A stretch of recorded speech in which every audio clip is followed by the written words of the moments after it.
Hi friends, ಎಲ್ಲರಿಗೂ ನಮಸ್ಕಾರ. ನಾನು ನಿಮ್ಮ ರೇಖಾ ಅಡುಗೆ ಚಾನಲ್ಗೆ ಸ್ವಾಗತ. ಹಬ್ಬ ಸ್ಪೆಷಲಾಗಿ ಈಸಿಯಾಗಿ ನಿಮಗೆ ಒಂದು ಡಿಫ್ರೆಂಟಾಗಿ ರವೆನಲ್ಲಿ ಮೋದಕ ಮಾಡೋದು ತೋರಿಸ್ಕೊಡ್ತಾ ಇದ್ದೀನಿ. ನಾರ್ಮಲಾಗಿ ಹಬ್ಬಗಳಲ್ಲಿ ಕಡುಬು ಮಾಡೋದು ಸುಲಭನೇ, ಆದರೆ ಈ ಕಡುಬು ಜೊತೆಗೆ ಮೋದಕನೂ ಒಂದು ಡಿಫ್ರೆಂಟಾಗಿ ರವೆನಲ್ಲಿ ತೋರಿಸ್ಕೊಟ್ಟಿದ್ದೀನಿ. ಖಂಡಿತ ಯಾರು ಬೇಕಾದನ್ನು ಟ್ರೈ ಮಾಡ್ಬೋದು, ಹೊಸದಾಗಿ ಮಾಡೋರು ಕೂಡ ಟ್ರೈ ಮಾಡ್ಬೋದು. ಅಷ್ಟೇ ಸಿಂಪಲ್ ರೆಸಿಪಿ. ಈ ವಿಡಿಯೋನ ಲಾಸ್ಟ್ ಗಂಟನೂ ನೋಡಿ, ಕೆಲವೊಂದು ಟಿಪ್ಸ್ ಕೂಡ ನಿಮ್ಮ ಜೊತೆ ಶೇರ್ ಮಾಡ್ತೀನಿ. ಸೊ ಇವತ್ತಿನ ರೆಸಿಪಿ ಇಷ್ಟ ಆಯಿತು ಅಂದರೆ ವಿಡಿಯೋ ನೋಡೋವಾಗೇ ಪ್ಲೀಸ್ ಒಂದು ಲೈಕ್ ಮಾಡಿದೆ, ನನಗೆ ತುಂಬಾ ಖುಷಿ ಆಗುತ್ತೆ. ಸೊ ಲೈಕ್ ಮಾಡಿ. ಈ ರೆಸಿಪಿ ಇಷ್ಟ ಆಯಿತು ಅಂದರೆ ಫ್ಯಾಮಿಲಿ ಫ್ರೆಂಡ್ಸ್ ಜೊತೆನೂ ಶೇರ್ ಮಾಡ್ಕೊಳ್ಳಿ. ಇನ್ನೂ ನೀವೇನಾದರೂ ನನ್ನ ಚಾನಲ್ನ ಸಬ್ಸ್ಕ್ರೈಬ್ ಮಾಡಿಲ್ಲ ಅಂದರೆ ರೇಖಾ ಅಡುಗೆ ಚಾನಲ್ನ ಸಬ್ಸ್ಕ್ರೈಬ್ ಮಾಡಿ, ಪಕ್ಕದಲ್ಲಿರೋ ಬೆಲ್ಲೈಕನ್ ಕೂಡ ಕ್ಲಿಕ್ ಮಾಡ್ಕೊಳ್ಳಿ. ಬನ್ನಿ ಇವಾಗ ರವೆ ಮೋದಕ ರೆಸಿಪಿ ಯಾವ ರೀತಿ ಮಾಡೋದಂತ ನೋಡ್ಕೊಬರೋಣ. ನೋಡಿ, ಈಗ ಸ್ಟವ್ ಮೇಲೆ ಒಂದು ಫ್ರೈ ಪ್ಯಾನ್ ಇಟ್ಕೊಂಡು ಇದಕ್ಕೆ ಒಂದು 2 ಟೇಬಲ್ ಸ್ಪೂನ್ ತುಪ್ಪ ಹಾಕ್ಕೊತಾ ಇದ್ದೀನಿ. ಸ್ಟವ್ನ ಮೀಡಿಯಮ್ ಫ್ಲೇಮ್ ಮೇಲೆ ಇಟ್ಕೊಳ್ಳಿ. ಇಲ್ಲಿ ನಾನು ಇವತ್ತು ಮೆಜರ್ಮೆಂಟ್ ಕಪ್ಪಲ್ಲಿ ನಿಮಗೆ ಅರ್ಧ ಕಪ್ ಆಗೋಷ್ಟು ತೋರಿಸ್ಕೊಡ್ತಾ ಇದ್ದೀನಿ. ಇಲ್ಲಿ ಅರ್ಧ ಕಪ್ ಆಗೋಷ್ಟು ಚಿರೋಟಿ ರವೆ ತೊಗೊಂಡಿದ್ದೀನಿ. ಚಿರೋಟಿ ರವೆ ಹಾಕೋದ್ರಿಂದ ಮೋದಕ ಅನ್ನೋದು ತುಂಬಾ ಸಾಫ್ಟಾಗಿರುತ್ತೆ ಮತ್ತು ಯಾರಿಗೂ ಗೊತ್ತೇ ಆಗೋದಿಲ್ಲ ಇದನ್ನು ರವೆನಲ್ಲಿ ಮಾಡಿರೋದು ಅಂತ. ಅದಕ್ಕೋಸ್ಕರ ಚಿರೋಟಿ ರವೆ ಹಾಕ್ಕೊಂಡಿದ್ದೀನಿ. ಇದನ್ನು ಮೀಡಿಯಮ್ ಫ್ಲೇಮಲ್ಲಿ ಒಂದು 3 ನಿಮಿಷವರೆಗೂ ಫ್ರೈ ಮಾಡ್ಕೊಳ್ಳಿ. ನಿಮ್ಮ ಹತ್ರ ಈ ಚಿರೋಟಿ ರವೆ ಇಲ್ಲಾಂದರೆ ನಾರ್ಮಲ್ ಉಪ್ಪಿಟ್ಟು ರವೆನಲ್ಲೂ ಮಾಡ್ಕೊಬೋದು.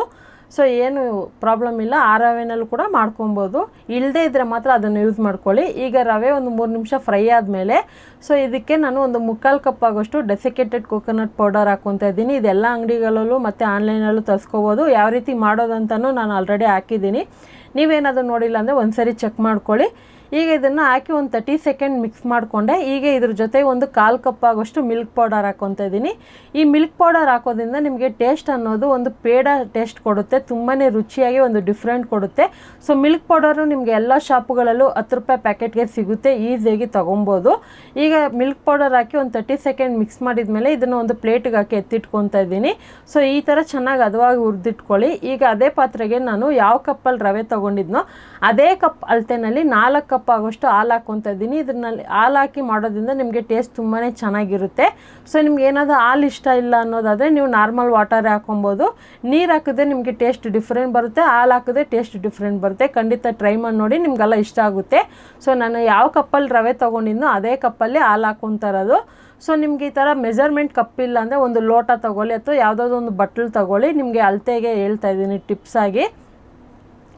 ಇದನ್ನು ಹಾಲನ್ನ ಚೆನ್ನಾಗಿ ಕುದಿಯೋದಕ್ಕೆ ಬಿಡೋಣ. ಒಂದು ಮೀಡಿಯಮ್ ಫ್ಲೇಮಲ್ಲಿ ಇಟ್ಕೊಂಡು ಒಂದು 2 ರಿಂದ 3 ನಿಮಿಷ ಚೆನ್ನಾಗಿ ಕುದಿಸ್ಕೊಳ್ಳಿ. ಚೆನ್ನಾಗಿ ಕುದಿಯೋ ಟೈಮಲ್ಲಿ ಸ್ಟವ್ನ ಸಿಮ್ಮಲ್ಲಿ ಇಟ್ಕೋಬೇಕು. ಸ್ಟವ್ನ ಸಿಮ್ಮಲ್ಲಿ ಇಟ್ಕೊಂಡು ನಾವು ಫ್ರೈ ಮಾಡಿರೋಂಥ ರವೆ ಮತ್ತು ಮಿಲ್ಕ್ ಪೌಡರು, ಕೊಬ್ಬರಿ ಪುಡಿ ಏನಿದೆ ಅದೆಲ್ಲ ಹಾಕ್ಕೊತಾ ಇದ್ದೀನಿ. ಹಾಕಿದ ಮೇಲೆ ಕೈ ಬಿಡ್ದಂಗೆ ಗಂಟಾಗ್ದಿರಂಗೆ ಇದನ್ನು ಚೆನ್ನಾಗಿ ಮಿಕ್ಸ್ ಮಾಡ್ಕೋಬೇಕು. ಸೊ ನಿಮಗೆ ನಾರ್ಮಲ್ ರವೆ ಹಾಕಿದ್ರೆ ಗಂಟಾಗುತ್ತೆ, ಚಿರೋಟಿ ರವೆ ಆ ಥರ ಏನೂ ಆಗೋದಿಲ್ಲ. ಚೆನ್ನಾಗಿದು ಹೊಂದ್ಕೊಳ್ಳುತ್ತೆ, ಎಲ್ಲ ಚೆನ್ನಾಗಿ ಮಿಕ್ಸ್ ಆಗಿ ಅಬ್ಸರ್ವ್ ಮಾಡ್ಕೊಳ್ಳುತ್ತೆ. ನೀರಿನ ಅಂಶನ ಚೆನ್ನಾಗಿ ಹೀರ್ಕೊಂಡು ಚೆನ್ನಾಗಿ ಮಿಕ್ಸ್ ಮಾಡಬೇಕು. ಮತ್ತು ಇದನ್ನು ಮೀಡಿಯಮ್ ಫ್ಲೇಮಲ್ಲಿ ಇಟ್ಕೊಂಡೇ ಮಾಡಿ.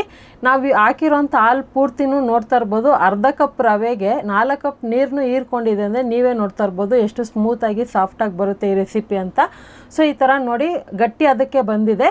ಗಟ್ಟಿ ಅದಕ್ಕೆ ಬಂದಮೇಲೆ ಇದನ್ನು ಏನು ಮಾಡಬೇಕಂದ್ರೆ ಇದಕ್ಕೆ ಸ್ವೀಟು ಸಕ್ಕರೆ ಹಾಕ್ಕೊತಾ ಇದ್ದೀನಿ. ಇದಕ್ಕೆ ನೀವು ಸಕ್ಕರೆ ಎಷ್ಟು ಹಾಕ್ಬೇಕಂದ್ರೆ ನಿಮಗೆ ಸೇಮ್ ಕಪ್ಪಲ್ಲಿ ನಾನು ರವೆ ತೊಗೊಂಡಿದ್ದ ಅದೇ ಕಪ್ ಅರ್ಧ ಕಪ್ ಆಗೋಷ್ಟು ಸಕ್ಕರೆ ಹಾಕ್ಕೊತಾ ಇದ್ದೀನಿ. ನಿಮಗೆ ಸ್ವೀಟು ಮೈಲ್ಡಾಗಿ ಬೇಡ, ಇನ್ನೂ ಸ್ವಲ್ಪ ಜಾಸ್ತಿ ಬೇಕಂದರೆ ಇನ್ನೊಂದು 4 ಸ್ಪೂನ್ ಎಕ್ಸ್ಟ್ರಾ ಹಾಕ್ಕೊಳ್ಳಿ. ಈಗ ಇದಕ್ಕೆ 1 ಟೇಬಲ್ ಸ್ಪೂನ್ ತುಪ್ಪ ಹಾಕ್ಕೊತಾ ಇದ್ದೀನಿ. ರವೆ ಬಂದು 3/4 ಭಾಗ ಬೆಂದಿರುತ್ತೆ. ಈಗ ಸಕ್ಕರೆ ತುಪ್ಪ ಅಲ್ಲಿ ಹಾಕಿ ಚೆನ್ನಾಗಿ ಮಿಕ್ಸ್ ಮಾಡೋವಾಗ ಕಂಪ್ಲೀಟಾಗಿ ಇದು ಬೆಂದ್ಕೊಳ್ಳುತ್ತೆ. ಯಾಕಂದರೆ ಚಿರೋಟಿ ರವೆ ಹಾಕಿರೋದ್ರಿಂದ ಬೇಗನೆ ಬೆಂದ್ಕೊಂಡು ಇದು ಬೇಗನೆ ಗಟ್ಟಿ ಅದಕ್ಕೆ ಬರುತ್ತೆ. ಸೊ ಮಿನಿಮಮ್ ಅದು ಒಂದು 2 ರಿಂದ 3 ನಿಮಿಷ ಈ ಥರ ಕೈ ಬಿಡ್ದಂಗೆ ಮೀಡಿಯಮ್ ಫ್ಲೇಮಲ್ಲಿ ಚೆನ್ನಾಗಿ ಮಿಕ್ಸ್ ಮಾಡ್ಕೊಳ್ಳಿ. ಆವಾಗ ನಿಮಗೆ ಕರೆಕ್ಟಾಗಿ ಬರುತ್ತೆ. ಇವಾಗ ಸಕ್ಕರೆ ಹಾಕಿದ ಮೇಲೆ ತೆಳ್ಳಗಿದೆ. ಸೊ ಇದನ್ನು ಇನ್ನೂ 1 ನಿಮಿಷವರೆಗೂ ಫ್ರೈ ಮಾಡಿದ ಮೇಲೆ ಗಟ್ಟಿ ಅದಕ್ಕೆ ಬರುತ್ತೆ. ಆನಂತರ ನೀವು ಸ್ಟವ್ ಆಫ್ ಮಾಡ್ಕೋಬೇಕಾಗುತ್ತೆ.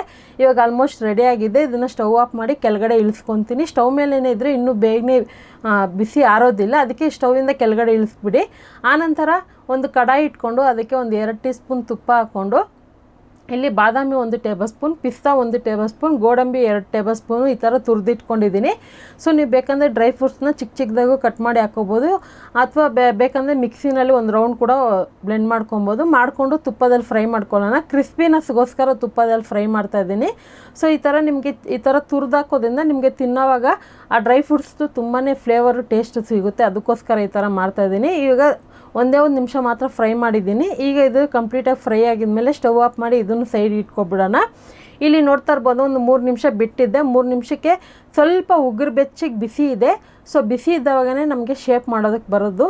ಪೂರ್ತಿ ಬಿಸಿ ಇದೆ ಅಂತ ನೀವು ಡೈರೆಕ್ಟಾಗಿ ತಕ್ಷಣಕ್ಕೆ ಮಾಡೋಕ್ಕೆ ಹೋಗಬೇಡಿ. ಒಂದು 3 ನಿಮಿಷ ಬಿಡಿ, ಪರವಾಗಿಲ್ಲ, ಏನೂ ಆಗೋದಿಲ್ಲ. ಅದು ಗಟ್ಟಿ ಅಂದರೆ ಪೂರ್ತಿ ಗಟ್ಟಿ ಆಗೋದಿಲ್ಲ, ಸಾಫ್ಟಾಗಿರುತ್ತೆ ಅಷ್ಟೇ. ಈಗ ನನ್ನ ಹತ್ರ ಈ ಥರ ಪ್ಲಾಸ್ಟಿಕ್ದು ಮೋದಕದ್ದು ಇದಿದೆ, ನಿಮ್ಮ ಹತ್ರ ಯಾವುದಿದೆ ಅದನ್ನು ಯೂಸ್ ಮಾಡ್ಕೊಳ್ಳಿ. ಅಥವಾ ಇಲ್ಲ ಅಂದ್ರೂ ಕೈಯಲ್ಲಿ ಲಾಡು ಥರ ಮಾಡಿ ಹಾಗೆ ಇದನ್ನು ಮೋದಕ ಶೇಪ್ನ ನೀವು ತಗೊಳ್ಳಿ. ಕೈಯಲ್ಲೇ ಮಾಡ್ಕೊಬೋದು ಈಸಿಯಾಗಿ.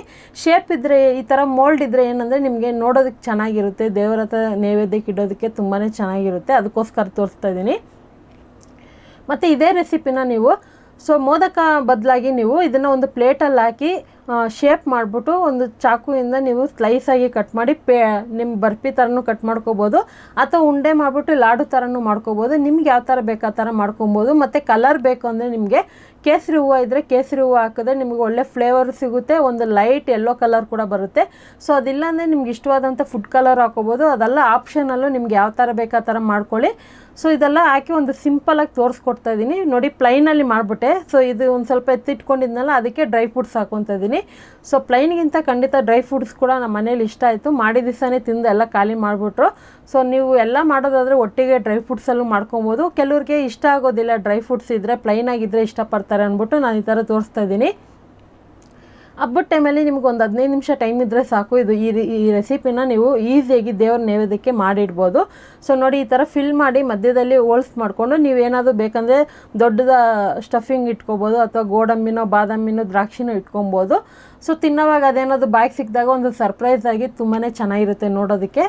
ಇವಾಗ ನೋಡಿ, ಡ್ರೈ ಫ್ರೂಟ್ಸ್ದು ಮೋದಕ ರೆಡಿಯಾಗಿದೆ, ತುಂಬಾ ಚೆನ್ನಾಗಿ ಬಂದಿದೆ. ಇದನ್ನು 2 ದಿವಸವರೆಗೂ ಇಟ್ಕೊಂಡು ತಿನ್ಬೋದು. ತುಂಬಾ ಸಿಂಪಲ್ ರೆಸಿಪಿ, ಯಾರು ಬೇಕಂದ್ರೂ ಟ್ರೈ ಮಾಡ್ಬೋದು ಹಬ್ಬದ ಟೈಮಲ್ಲಿ. ಖಂಡಿತ ನೀವು ಯಾವತ್ತೂ ಟ್ರೈ ಮಾಡಿಲ್ಲ ಅಂದರೆ ಒಂದು ಸೇರಿ ಅದು ಟ್ರೈ ಮಾಡಿ ನೋಡಿ. ನಿಮ್ಗೆ ಇಷ್ಟ ಆಯಿತು ಅಂದರೆ ಕಮೆಂಟ್ ಮಾಡಿ ತಿಳಿಸಿ. ಈ ರೆಸಿಪಿ ಇಷ್ಟ ಆಯಿತು ಅಂದರೆ ಈಗಲೇ ಒಂದು ಲೈಕ್ ಮಾಡಿ, ನಿಮ್ಮ ಫ್ಯಾಮಿಲಿ ಫ್ರೆಂಡ್ಸ್ಗೂ ಶೇರ್ ಮಾಡಿ. ರೇಖಾ ಅಡುಗೆ ಚಾನಲ್ನ ಸಬ್ಸ್ಕ್ರೈಬ್ ಮಾಡಿ. ಈ ವಿಡಿಯೋ ನೋಡಿದ್ದಕ್ಕಾಗಿ ಎಲ್ಲರಿಗೂ ಧನ್ಯವಾದಗಳು.